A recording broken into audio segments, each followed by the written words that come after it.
Yeah, I'm not Indigo. You're not Krug. Oh, wait, no, I'm not Krug. You're not. Yeah. You're right. You're so charismatic. I have to believe you. Goblin.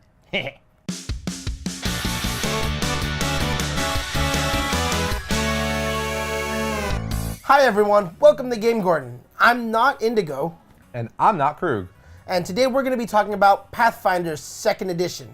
So 3.75.2. They actually added goblins in the base book as part of the playable races. They have a whole bunch of different stats for them. The goblins start out with the basic boost of dexterity, which is what you would expect. And kind of confusing is they're getting a boost to charisma, which I don't know if that's what I would imagine a goblin being, a charismatic character. Me goblin, me bard. I bard goblin. I sing you song. Well, that's a good point. There's usually some bard, drummer, goblin war leader, but They're not charismatic. they're not charismatic. I would have given them an boost to intelligence because I always view goblins Yeah. as tinkerers. They're kind of like the evil versions of gnomes in a certain way, or They do get the boost to intelligence. There's the racial feat that they can pick up where it's Goblin Alchemist, I think it is, where they get a +1 to their intelligence. Because they get... you talk about the ancestry boost. Yeah, the ancestry boost. Yeah. Right. Yeah, they have that. They also get their flaw is -2 to wisdom. Perfect sense. I get that.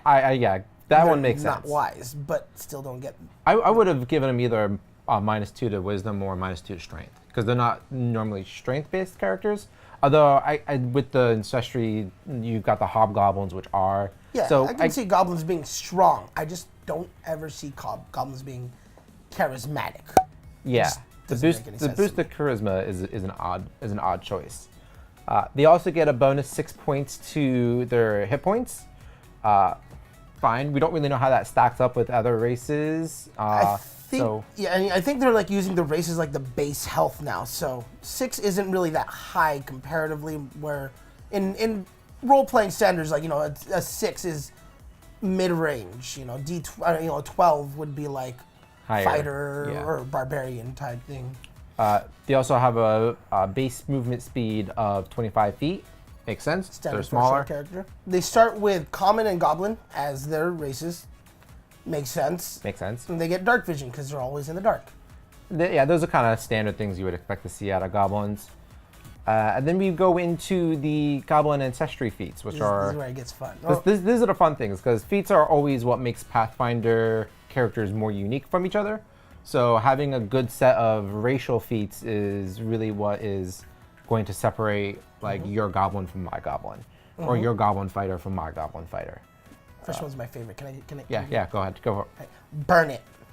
Yep. That is literally what the feat is called. You burn things, because goblins burn things. They set things on fire all the time.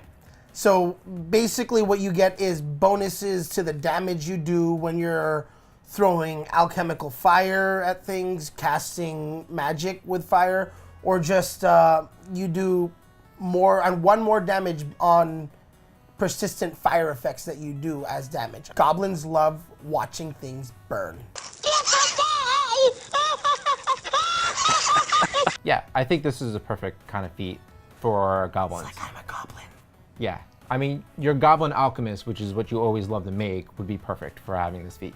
Because you're just going to throw little fire bombs out there and napalm bombs and just Yoga burn fire. things. The next one is more of an interesting one for me. It's Junk Tinkerer. Goblins with this feat can craft ordinary items and weapons out of junk and scrap. They're pretty much never without a weapon, because they can just take a stick and a nail and make a weapon out of it. But that goes beyond that. I'm just thinking if you have a goblin rogue, you could totally just You always have a shiv. you have a shiv, you could make lockpicks. Yeah, make You your own always have lockpicks. lockpicks out of everything. You can make sneaky items out. There's a lot, because it's pretty broad. It says tools and weapons, so Yeah. why not tools? There's a lot of tools you can make with that. This is the more RP central kind of feat. This is the kind of feat that people who love to not so much be part of the combat side of D&D and more part of the role playing can really take this feat and do strange things with it that the DM is going to hate you for. Razor teeth feat. Basically, goblins have razor sharp teeth, and they can bite with them. You know, based on what the GM believes, you know, you could decide, hey, you have to make a fortitude save after getting bitten by a goblin because some nasty teeth.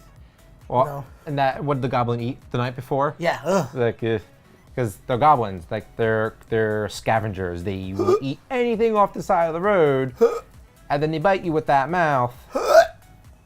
Yeah, this is the kind of feat that somebody who's doing like a weird off build would love. Kevin. Yeah, I'm ready, Kevin. So this is the kind of thing that maybe like a barbarian who's just rushing in and going to pummel things with his fists and bite things with his mouth. Like this is the kind of feat for them. Absolutely. The next feat is something you would expect from a goblin. It's called Very Sneaky. This lets you move 5 feet further than you would normally be able to move when you take an action to move. Hey, should I take that feat? No. He's the worst stealth character you'll ever meet. He literally plays his instrument while he's sneaking with all of his characters. He doesn't sneak at all. Be bard. Be charismatic. Don't worry, we sneaky. Yeah, that would be what you would do. So there is a little controversy surrounding goblins. I guess some DMs don't like goblins being added to the core rulebook instead of being part of a supplement rulebook. I don't get it. Why not? Why not? Doesn't make any sense. Apparently, some people are saying things like, "Oh well, goblins. I don't know how my people in my world would react to a goblin walking into their town, and this and that." Like, dude, shut the front door. I don't want to get in trouble. You know, it's just, if you're a good GM, you should be able to roll with whatever your players throw at you. You know, I've thrown some stupid shit at this guy. Yeah, and not only that, if you don't want goblins to be a playable race for your campaign, then just tell your characters up front, or your players, I should say, up front, there's no goblin characters in this campaign. Yeah. Why people have a problem with the goblins being as part of the rule book, I don't understand. Like, okay, there's rules for it. If you want to use those rules, they're there. If you don't use them. Guess what? It's a role-playing game. You can do what you want with it. You can change the rules. So what you're saying is the book is a guideline and not a set-in-stone thing you have to do these. Oh my God. You know, let us know what you think. Come and go down in the comments. Leave a comment. Let us know if you think that GMs should just suck it up and let the goblins be in the PHB. Or do you plan on playing a goblin yourself in Pathfinder? And if you like this video, go ahead and press like and subscribe to us. That'll unlock the exclusive bell icon. Click on that bell icon So that you can get notified of future episodes. We have not been GameGorgon. I'm not Indigo. You can't reach me at Indigo QT. And I'm not Krug, and you cannot reach me at Krug QT. Krug QT. Krug, yeah, that one. And you can reach either of us. You can't reach either of us. Can't reach either of us at QueueTimes. No, underscore QueueTimes. Yeah, we got this. Yeah, we're not GameGorgon. We're not GameGorgon. See you next time. That was perfect. That was actually substantially better than most of our outros.